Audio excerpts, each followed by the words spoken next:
Pascal Samama, BFM Business. On a souvent dit que le numérique était une menace pour l'industrie culturelle, la preuve que non. Est-ce que vous avez calculé le manque à gagner causé par le piratage ? En fait, le piratage existait avant Internet et il existera après Internet. C'est pas lié nécessairement seulement à Internet. Le fait de vouloir voler dans la poche de son voisin, c'est malheureusement quelque chose qui fait partie de la nature humaine. Donc Internet, simplement, les outils l'ont considérablement optimisé et développé.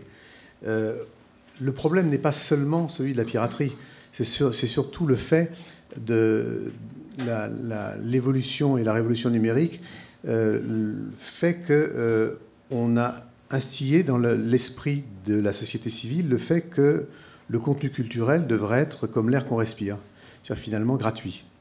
Donc, que si même on considère aujourd'hui les plateformes numériques pour télécharger la musique, ces plateformes ont l'aspect finalement d'un système qui serait assez fair, comme on dit en anglais, et qui est assez juste, et qui en fait ne l'est pas vraiment aujourd'hui, puisque quand on prend des plateformes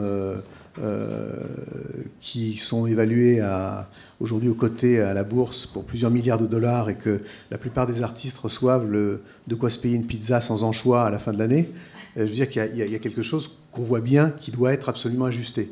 Et donc, ça serait un peu court de penser que le problème de la juste rémunération des auteurs ou non dépend seulement de la piraterie.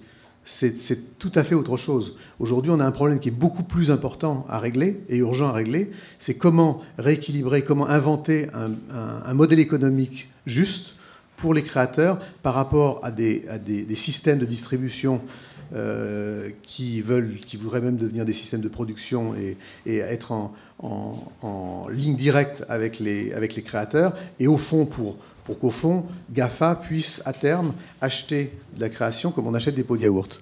Le problème, il est là, en fait. Donc, il faut qu'on arrive à expliquer d'une manière, et vous êtes tous dans le coup, on est tous dans le coup dans cette histoire. Chaque famille a un enfant qui rêve d'être photographe, musicien, cinéaste, et qui, demain, sera... dès aujourd'hui, est obligé d'avoir un job à côté, et puis demain passera à côté de son rêve. Je ne suis pas nécessairement pessimiste, mais je pense qu'il faut justement qu'on soit tous conscients, les auteurs, les artistes, mais chaque citoyen du monde de ce point de vue. Donc la piraterie n'est pas du tout le seul problème, c'en est un, mais je dirais que ça va l'être de moins en moins par rapport au fait qu'on a d'une manière assez insidieuse remplacé le fantôme et le spectre de la piraterie par autre chose qui pourrait faire penser que finalement, quand on voit tous ces chiffres, on pourrait se dire de quoi se plaignons-nous, puisque l'industrie des industries créatives a l'air de se porter très très bien. Mais seulement, il ne faut pas oublier que la musique et la création n'a jamais généré autant d'argent, mais les auteurs qui sont au cœur et au noyau de ce dont on parle n'ont jamais eu aussi peu. Et en fait, le problème est là. Je voudrais juste rajouter quelque chose aussi.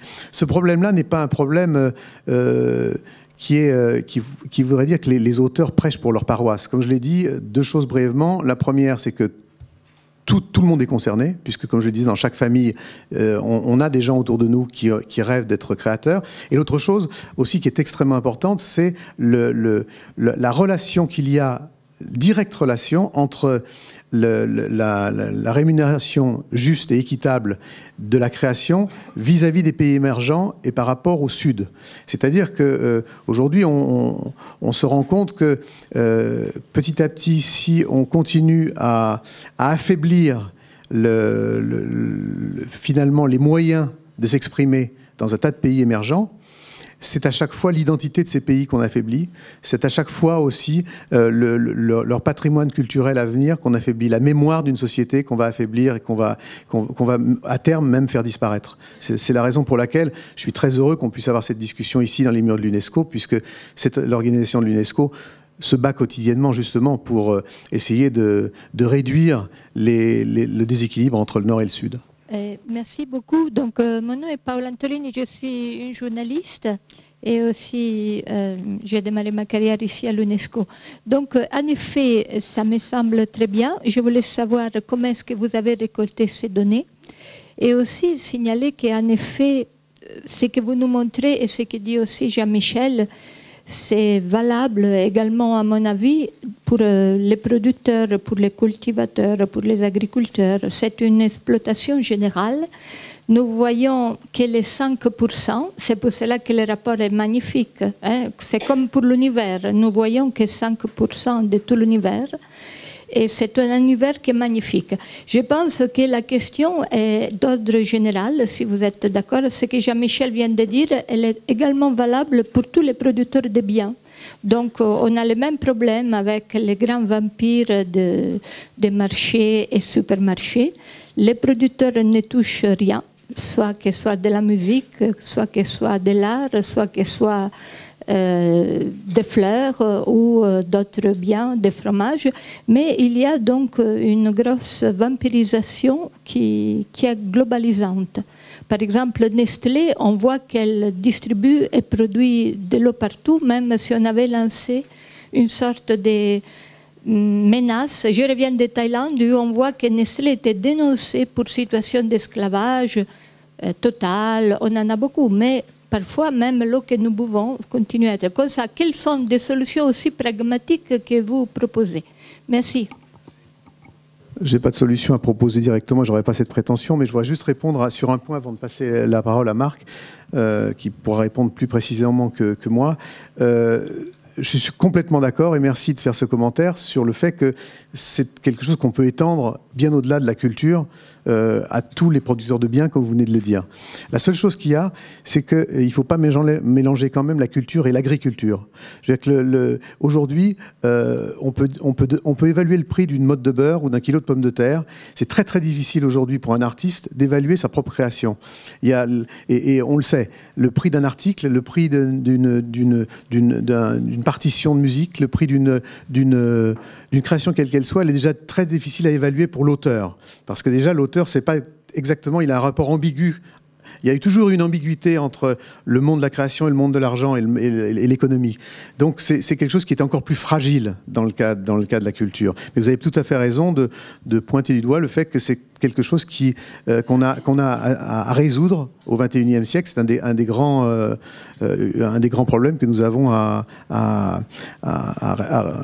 résoudre.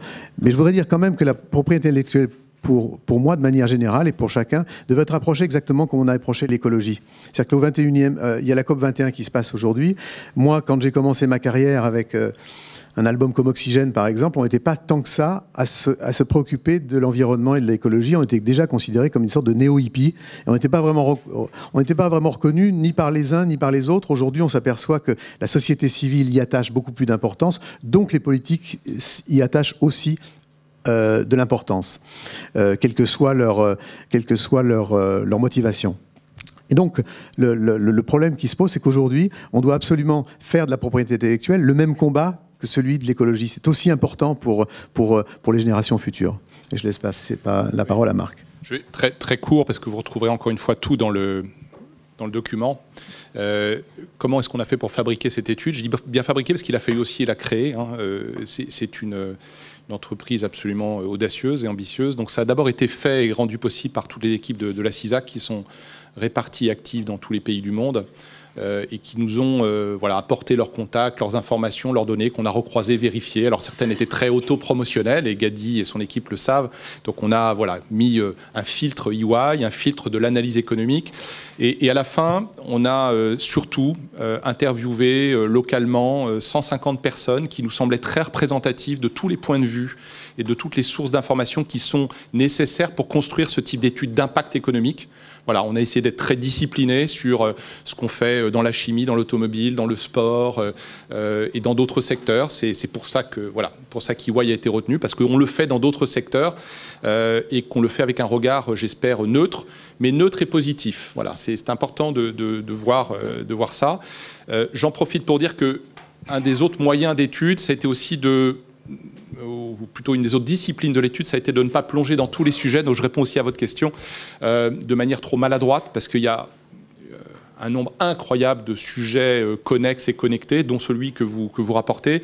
On restitue simplement les très bonnes sources et les très bonnes informations qu'on a pu voir dans nos collectes d'informations. Donc, page 28, très précisément, vous trouverez un paragraphe qui renvoie à cette bonne étude du Forum d'Avignon sur le piratage et qui relève que sur 4 ans, je crois, dans les 5 pays majeurs de l'Union européenne, le coût a été de 25 milliards d'euros, de dollars, on en parle de dollars en Europe, c'est terrible, et coûté presque 200 000 emplois.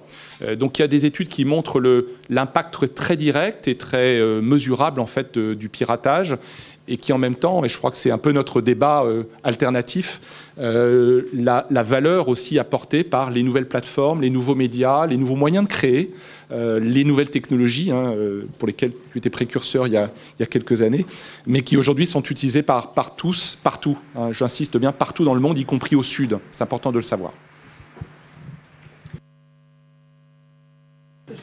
Je suis désolée, si vous me permettez d'ajouter seulement un mot, parce que ça me paraît très important, ce débat, et le fait qu'il ne faut pas mélanger les produits culturels avec les autres, je dirais, produits économiques. Et pour nous, pour l'UNESCO, c'est extrêmement important. D'un côté, bien évidemment, c'est la croissance, c'est la contribution économique, et je crois que le rapport donne beaucoup de données, beaucoup d'exemples. Mais il y a aussi l'autre côté. Et nous disons que la culture, c'est une force mobilisatrice pour la société. C'est l'inclusion sociale. C'est quelque chose de différent que parfois c'est très difficile de mesurer dans les chiffres, je dirais, stricts d'une statistique. Et il y avait ici l'exemple avec Bilbao. Mais je crois que tout le monde ici, dans cette salle, nous pouvons donner des milliers d'exemples pareils. Regardez Liverpool, regardez Manchester. Qu'est-ce que les villes, les régions avec une industrie qui décline, les industries anciennes, je dirais, traditionnelles, qu'est-ce qu'ils font? Ils passent toujours, il y a une transition vers la culture. On crée des festivals, on crée des musées. Je me souviens de la réunion que j'avais il y a déjà 2-3 ans avec le président d'Islande. Je ne sais pas si vous avez visité Reykjavik, mais avec, je dirais, l'Islande qui était le premier pays à subir la crise financière gravissime, je dirais. Et quand j'ai demandé au président qu'est-ce que vous avez fait pour surmonter cette crise, il me dit mais on avait continué à construire notre grande salle des événements culturels, notre palais de la culture. Et il y avait un grand débat en Islande. Si, à cause de la crise, on arrête ce projet, aussi on continue. Et le président m'a dit, on a continué. Et ça a créé pas seulement des emplois, mais ça a vraiment transformé le pays. Maintenant, c'est déjà une ville culturelle. Il y a un tourisme culturel qui augmente chaque année avec des festivals, avec des conférences, avec des événements culturels. Et en plus, il a dit, ça a donné l'horizon, ça a donné l'espoir, ça a mobilisé les gens autour d'un projet national de surmonter la crise et comment évoluer dans les chiffres concrets cet impact. Ce n'est pas possible de le faire, mais ce côté est extrêmement important. Et pour nous, pour l'UNESCO, c'est pourquoi nous disons toujours que la culture, c'est un levier fort de la mobilisation du développement. Ce sont les identités, ça crée des emplois, ça encourage la créativité, l'innovation. Et il y a un impact énorme sur la vie des sociétés. J'ai voulu seulement ajouter ce côté-là.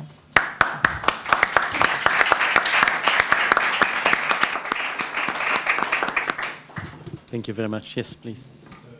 Mon nom est Charles Delobier, je suis journaliste pour Édition Multimédia. J'ai une question à Marc Lermite et une question à Jean-Michel Jarre. Jean-Michel Jarre, la CISAC, avec la SACEM notamment, prône depuis quelques années maintenant la compensation équitable qui serait prélevée sur les acteurs du net pour compenser le transfert de la valeur dans le numérique. À quel stade vous en êtes dans cette proposition? Est-ce que vous la poussez toujours au niveau de la CISAC et avec la SACEM, et à quel niveau cette mesure de compensation équitable pourrait être actée dans les textes de loi ou autres? Est-ce que c'est au niveau national ou est-ce que c'est au niveau européen, voire mondial? Alors ça, c'est ma première question. Peut-être que j'attends la réponse et je poserai ma question à Marc Lermite.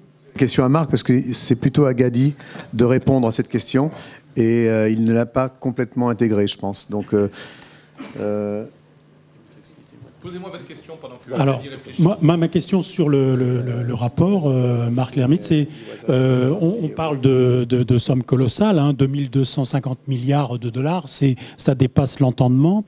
Alors, moi, je voulais savoir, qu'est-ce que vous appelez revenu? Est-ce que c'est du chiffre d'affaires? Quelle est la partie que vous prenez en compte en matière de subventions publiques? Qu'est-ce que ça représente en pourcentage les subventions publiques, puisqu'on sait que les industries culturelles sont largement subventionnées par les pouvoirs publics dans certains pays? Et donc je voulais avoir quelle est la proportion que l'on peut tirer, que l'on peut mettre de côté en termes de subventions publiques. Voilà, merci. Comme vous le soulignez dans votre question, la part des subventions publiques, enfin comme il faut le souligner par rapport à votre question, la part des subventions publiques, du soutien de la ressource publique, on peut l'appeler d'une manière différente. Pour nous, c'est un chiffre d'affaires, c'est un revenu dans un certain nombre d'activités liées à la culture, à la création, à l'éducation, à l'enseignement, à l'exposition, qui font partie des recettes des opérateurs que sont les musées, les écoles, un certain nombre de festivals qui peuvent être, par exemple, qui peuvent être plus ou moins soutenus par la ressource publique. Donc on le compte comme un chiffre d'affaires, comme un revenu. C'en est un. C'est simplement la source est une collectivité ou un État. Et puis on a effectivement fonctionné en chiffre d'affaires en faisant un travail très fin sur ce qu'on appelle les doubles comptages, c'est-à-dire évidemment en n'additionnant pas des chiffres d'affaires, par exemple dans des filières qui ont des intersections, la musique et le spectacle vivant, puisque le spectacle vivant musical peut être compté dans les deux. Donc on a bien sûr à la fin dans le total séparé tout ça, faites-nous confiance.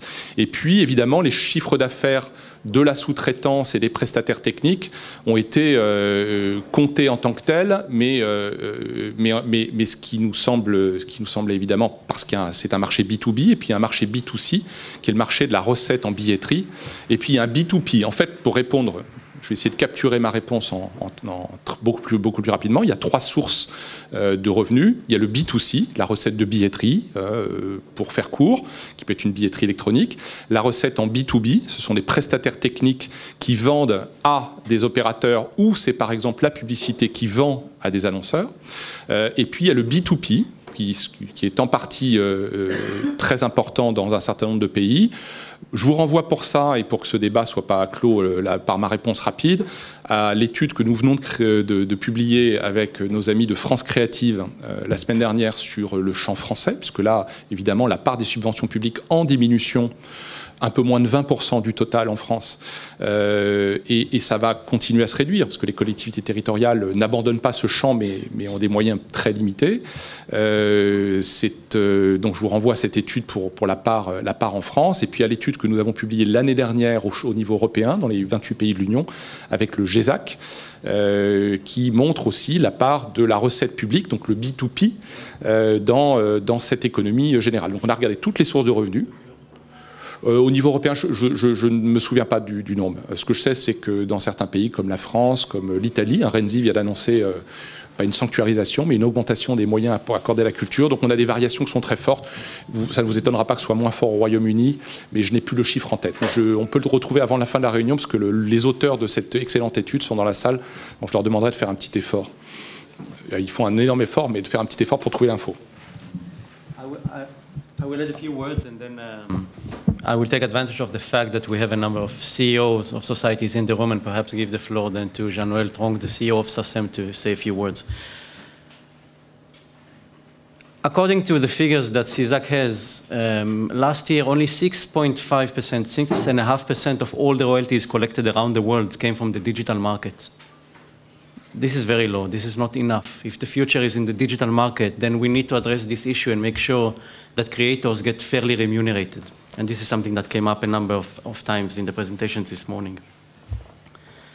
There are two key problems that we have today that create this situation. The first one is the scope of rights that creators have.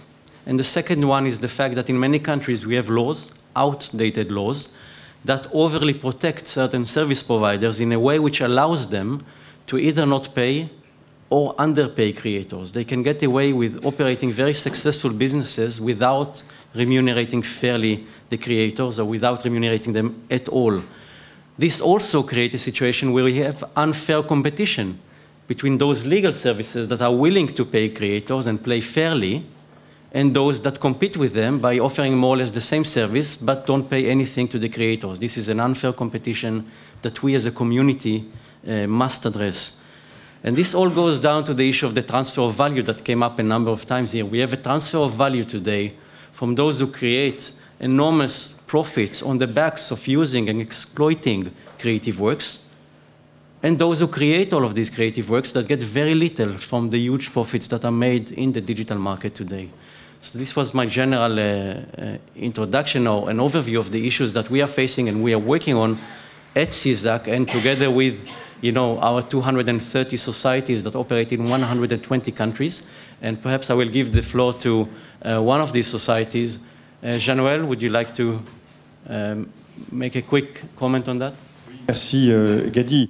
Gadi vous a donné le cadre général. Et derrière ce cadre général, pour revenir à la si belle citation de Père Augustin Caron-Beaumarchais que Jean-Michel nous rappelait, pour créer, il faut d'abord dîner, se pose la question de la possibilité d'exercer un droit à rémunération. Bon. Et comme l'a dit Gadi, les cas peuvent varier selon les pays, les cas peuvent varier selon les technologies, les cas peuvent varier selon les modèles artistiques auxquels on songe. La question de la rémunération des artistes dans le domaine des arts graphiques ne se pose pas de la même manière que pour celle des artistes dans le domaine de la musique. Quand je dis artiste, je dis d'abord créateur. Le premier artiste, notamment dans la musique, c'est d'abord l'auteur et le compositeur. C'est aussi, bien sûr, l'interprète et le musicien. Et donc, très concrètement, la question n'est pas de songer à un modèle unique. Et on a eu tendance, il y a quelques années, à travers des idées comme celles auxquelles vous faisiez allusion, que ce soit des modèles de type taxe ou des types de modèles de type one size fit all, type licence globale, à être un peu à côté de la plaque. La vraie question, c'est de trouver des systèmes concrets qui corrigent une partie de cette capture de valeur illégitime dans laquelle le modèle de partage de valeur qui est nécessaire est déséquilibré. Donc je vais prendre simplement deux exemples très concrets, qui sont des solutions planétaires et des solutions qui ont l'avantage, justement, de ne pas être des taxes, des solutions qui ne pèsent pas sur les finances publiques. Premier exemple, et je le prends délibérément dans un domaine autre que celui dans lequel certains d'entre nous, c'est notamment mon cas, agissent d'abord, qui est celui de la musique, c'est celui du droit de suite. Dans le domaine des arts graphiques, un nombre croissant de pays adoptent une législation remarquable, qui est celle du droit de suite, qui consiste à ce qu'en gros, lorsqu'un artiste, et prenons notamment le cas des artistes du Sud, pour revenir sur ce que disait Irina Bokovna, pour revenir sur ce que disait Jean-Michel Jarre, quand un artiste au Sud vend une œuvre, une toile, une sculpture, quelques dizaines de dollars ou centaines de dollars à un agent puis à un galeriste, et que quelques années plus tard ou quelques mois plus tard, la même œuvre va être vendue dans une salle de vente plusieurs millions de dollars, l'idée que l'artiste ne touche rien est quand même une idée choquante. Le droit de suite, c'est typiquement un de ces systèmes, pour bien avoir en tête que tout ne passe pas que dans le domaine du numérique, comme le disait Jean-Michel tout à l'heure à propos du piratage, c'est que ce système est un système de correction du transfert de valeur, mais qui ne peut fonctionner que si les États mettent en place des lois. Ce système n'est toujours pas en place aux États-Unis, alors que même les Chinois sont en train de l'adopter. Et puis deuxième exemple, pour terminer, très concrètement, la copie privée. Pourquoi c'est un système particulièrement intéressant? D'abord parce que c'est un système qui concerne tous les arts. Dans les pays où la copie privée existe, le système de rémunération lié à l'exception pour copie privée existe. C'est ça qui est important. Je vous rappelle que la copie privée, c'est simplement le principe de compensation et une exception au droit d'auteur. C'est une invention allemande dans les années 50, quand on a commencé à inventer des magnétophones à bande pour reproduire. Comme les Allemands très pragmatiques ont constaté qu'on ne pouvait pas demander à chaque citoyen de demander l'autorisation à Deutsche Grammophon ou à Erben von Karajan avant d'enregistrer sur une bande le disque, on a créé une exception au droit d'auteur, en compensation de quoi la loi allemande a prévu un droit à compensation, une rémunération, pour que les gens qui s'enrichissaient, les gens qui vendaient des magnétophones à bande, par exemple, rémunèrent la création. Ce système, petit à petit, s'est étendu à travers toute l'Europe. Aujourd'hui, à travers toute la planète, en Afrique, par exemple, la copie privée existe dans le cadre légal de près d'une dizaine de pays, même un peu plus, sur 54 pays du continent. La copie privée, pour prendre ce deuxième exemple, c'est un exemple intéressant parce que c'est parti d'un univers non numérique. La copie privée a été inventée longtemps avant qu'on parle de numérique. Elle s'est étendue progressivement au numérique. En Europe, le système devrait exister partout. Il y a 1 ou 2 pays qui ne le pratiquent pas.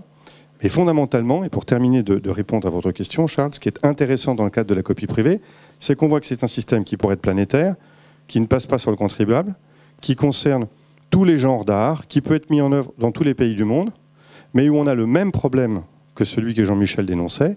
Si vous prenez le cas, par exemple, de notre pays, l'exception pour copie privée, l'expropriation, en gros, elle a été dans la loi française introduite en 1957.